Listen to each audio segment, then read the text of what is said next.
नमस्कार, मैं हूं अनीश और आज मैं आपको गणपति जी की एक कहानी सुनाने जा रही हूं। कहते हैं बप्पा केवल भक्ति और श्रद्धा से ही प्रसन्न होते हैं, चाहे इंसान कितना भी बड़ा क्यों ना हो। अगर उसके दिल में सच्ची आस्था है तो भगवान उसकी रक्षा जरूर करते हैं। आज हम आपको एक ऐसी अद्भुत कथा सुनाने जा रहे हैं।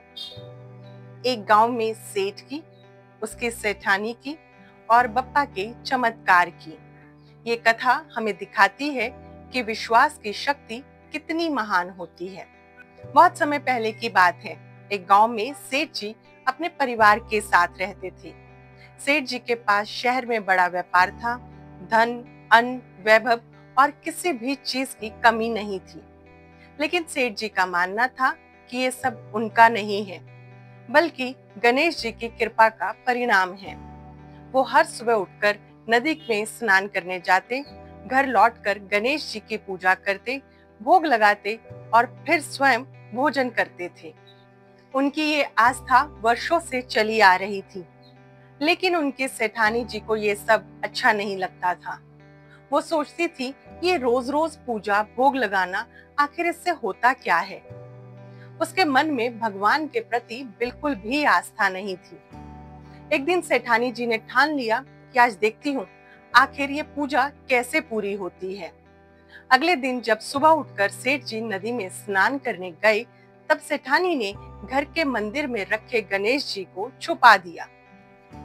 सेठानी ने मंदिर में रखी गणेश जी की मूर्ति को उठाया, उसे कपड़े में लपेटा और बगीचे में मिट्टी के नीचे दबा दिया।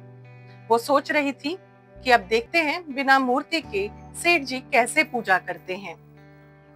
थोड़ी देर बाद सेठ जी घर लौटे। जैसे ही मंदिर में गए, देखा तो वहां गणेश जी की मूर्ति नहीं थी।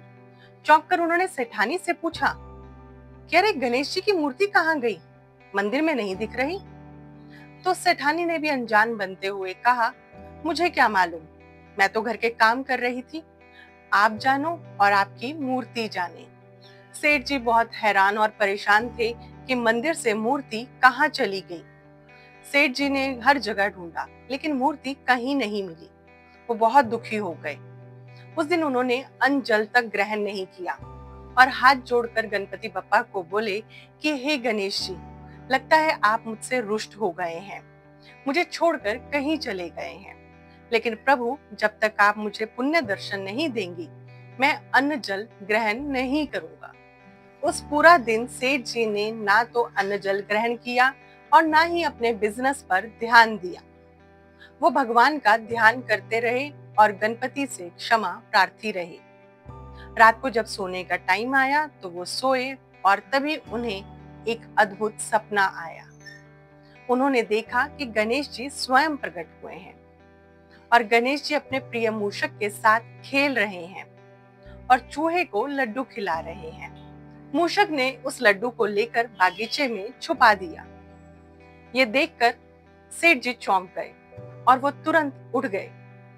उनकी आंख खुली तो उन्हें बड़ा अजीब लगा कि ये सपना कैसा था जिसमें गणपति भगवान भी आए और मूषक भी थे और बागीचा भी मेरे घर का ही था। थोड़ी देर सोचा तो उनको ये संकेत समझ आ गया। सेठ जी तुरंत बागीचे में पहुंचे और उन्होंने वही जगह खोदी जैसा कि सपने में देखा था। जैसे ही थोड़ी मिट्टी हटाई तो एक कपड़े में लिपटी हुई गणेश जी की मूर्ति बाहर निकली। सेठ जी की आंखों में आंसू बह रहे थे। उन्होंने मूर्ति को साफ किया, प्रणाम किया और मंदिर में दोबारा स्थापित किया।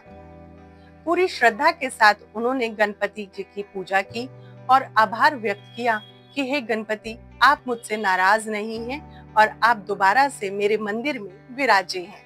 सेठानी ये देखकर हैरान थी कि सेठ को मूर्ति बागीचे में कैसे मिली और कैसे उन्होंने उसी जगह पर खुदाई की।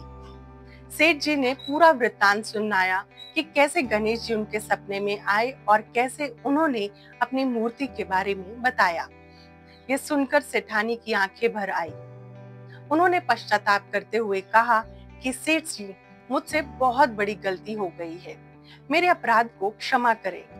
मैंने ही भगवान की मूर्ति को छुपाया था, लेकिन गणेश जी ने फिर से अपनी कृपा दिखाई और आज से मैं भी आपकी तरह श्रद्धा और विश्वास के साथ गणपति की पूजा करूंगी। सेठ जी प्रसन्न हो गए। दोनों पति पत्नी ने मिलकर गणपति जी को प्रणाम किया और उनको वचन दिया कि आगे से कभी भी उनकी पूजा में कोई विघ्न या कमी नहीं रहेगी। मंदिर में दीपक जल उठा और घर में भक्ति का प्रकाश फैल गया। ये कथा हमें सिखाती है कि भगवान आस्था और सच्चे मन से ही प्रसन्न होते हैं। भले ही कोई मूर्ति छुपा दे या कोई कुछ भी कर दे, लेकिन भक्त का सच्चा विश्वास कभी नहीं दब सकता। जैसे सेठ जी की भक्ति ने गणेश जी को प्रसन्न कर दिया, वैसे ही अगर हम भी दिल से बप्पा का नाम ले तो जीवन की सभी विघ्न बाधाएं दूर हो सकती हैं। अगर आपको ये कथा पसंद आई है तो कमेंट बॉक्स में गणपति बप्पा मोरया लिखना ना भूलें। साथ ही इस कथा को अपनों के साथ जरूर शेयर करें। ऐसी ही कथाएं सुनने के लिए चैनल को सब्सक्राइब भी जरूर करें। खुश रहिए, सेहतमंद रहिए। मन और दिमाग को शांत रखने के लिए रोजाना मेडिटेशन और योगा जरूर करें। गणपति बप्पा मोरया।